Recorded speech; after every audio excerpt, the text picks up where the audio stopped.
Hiroshima, Nagasaki.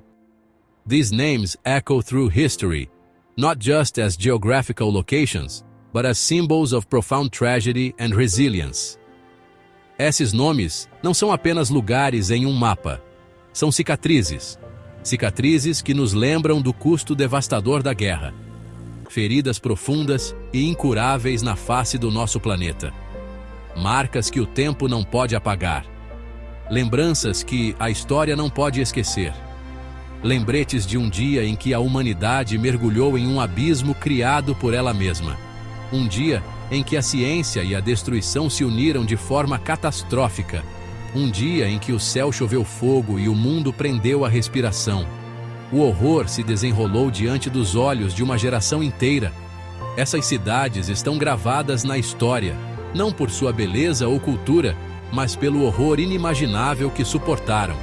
Elas se tornaram sinônimos de destruição e sofrimento. São monumentos ao terrível preço da guerra. Locais de memória e reflexão, onde o mundo pode aprender e lembrar. Um preço pago não por soldados em um campo de batalha, mas por homens, mulheres e crianças inocentes. Seu crime? Simplesmente existir. Vidas comuns, interrompidas de forma brutal. As sombras daquele fatídico agosto ainda persistem. Elas são impressões fantasmagóricas de um momento de terror absoluto. Elas persistem nos testemunhos silenciosos dos mortos. Cada nome, uma história interrompida, uma vida perdida. Persistem nos olhos assombrados dos sobreviventes. Olhos que viram o indescritível, que carregam o peso de memórias dolorosas. E persistem nos corações de todos que ousam se lembrar. Cada cerimônia, uma promessa de nunca esquecer, de nunca repetir. Hiroshima e Nagasaki. Um testemunho rígido e trágico da loucura da humanidade. Um lembrete de que a paz é frágil e deve ser protegida. Um lembrete rígido e trágico de que a capacidade de destruição reside em todos nós.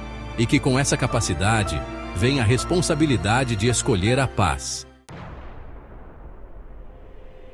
Era o ano de 1945. Um ano que seria lembrado para sempre na história da humanidade. O mundo estava mergulhado nas chamas da Segunda Guerra Mundial. As cidades estavam em ruínas. E o horizonte era dominado por fumaça e destruição. Um conflito global de escala e selvageria sem precedentes. As batalhas se estendiam por continentes, e a guerra não poupava ninguém.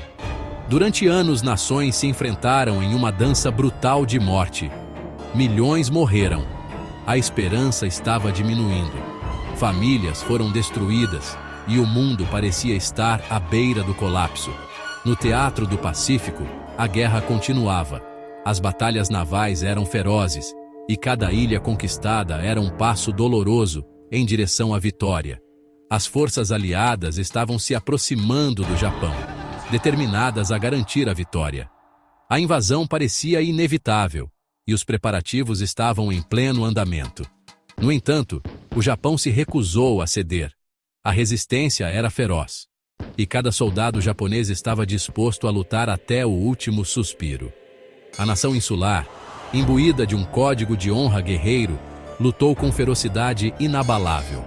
O espírito dos samurais ainda vivia nos corações dos soldados.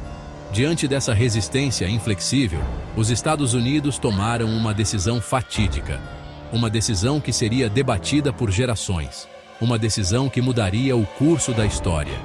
Uma escolha que traria um fim abrupto ao conflito, mas a um custo inimaginável. Uma decisão nascida do desespero, alimentada pelo desejo de acabar com o derramamento de sangue e afirmar o domínio em uma nova era atômica. A pressão para terminar a guerra era imensa. Eles escolheram liberar uma arma de poder inimaginável. Uma arma desenvolvida em segredo, com o potencial de mudar o mundo para sempre. Uma arma que nunca havia sido usada em guerra. A bomba atômica.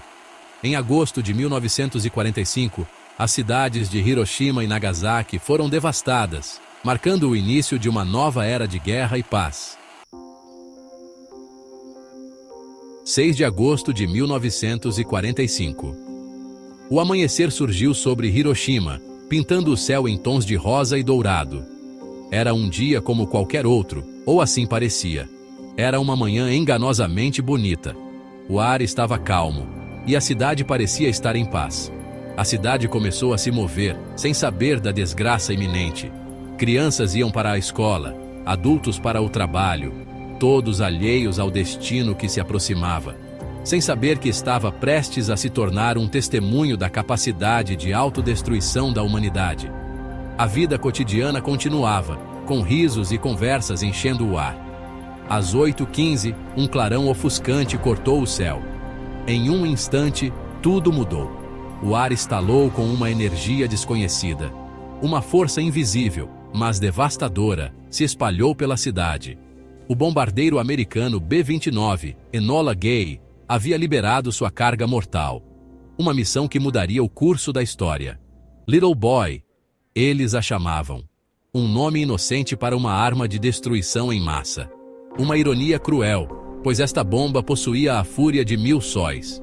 A luz era tão intensa que cegava. O mundo como Hiroshima conhecia desapareceu em um instante. A cidade foi reduzida a escombros. A bomba detonou sobre o centro da cidade, liberando uma onda cataclísmica de calor e destruição. Nada foi poupado. Edifícios desmoronaram, transformados em pó. Estruturas que levaram anos para serem construídas desapareceram em segundos. Pessoas foram vaporizadas, suas sombras queimadas nas paredes. Um lembrete sombrio da presença humana. Os vivos invejavam os mortos. A devastação era total e a dor insuportável. A cidade nunca mais seria a mesma. 3 dias depois, o mundo ainda se recuperava do horror de Hiroshima. A verdadeira extensão da devastação estava apenas começando a surgir. Mas a humanidade teve pouco tempo para compreender a magnitude do que havia acontecido. Pois o pesadelo estava longe de terminar. Em 9 de agosto, a cidade de Nagasaki se tornou o próximo alvo. Outro bombardeiro B-29, este batizado de Boxcar, apareceu no céu. Ele carregava uma carga ainda mais poderosa do que a lançada sobre Hiroshima. Eles a chamaram de Fat Man. Às 11h02, a bomba detonou sobre o vale industrial de Nagasaki. Outro clarão ofuscante. Outro rugido de abalar o mundo. Outra cidade reduzida a escombros e cinzas. O céu choveu chuva negra, um coquetel tóxico de morte. A esperança, tão recentemente reacendida, morreu novamente.